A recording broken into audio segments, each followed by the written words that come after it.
Remove stains, wrinkles, scars and acne with homemade microdermabrasion. Do you want to eliminate from your skin spots, scars, acne and wrinkles?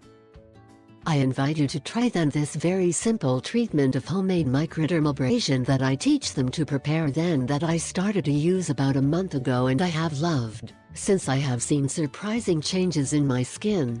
Is more luminous, I have noticeably diminished the stains caused by the sun and freckles. My pores are cleaner and closed, and although I do not have lines of expression or wrinkles, I notice that my skin looks smoother and more beautiful.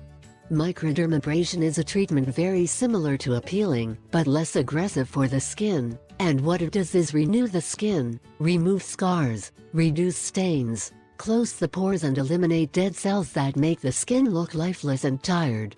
Although there are many places specializing in this type of treatment, they are often not available, as they are very expensive. So today I want to teach them how to make a microdermabrasion, homemade, super economic and effective.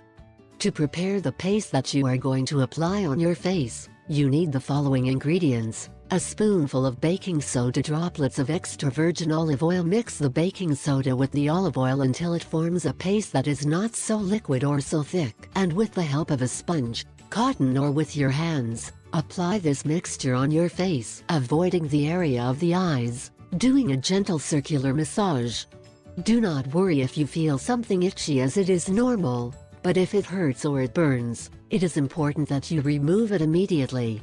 Let it act on your skin for 5 minutes and remove with plenty of water.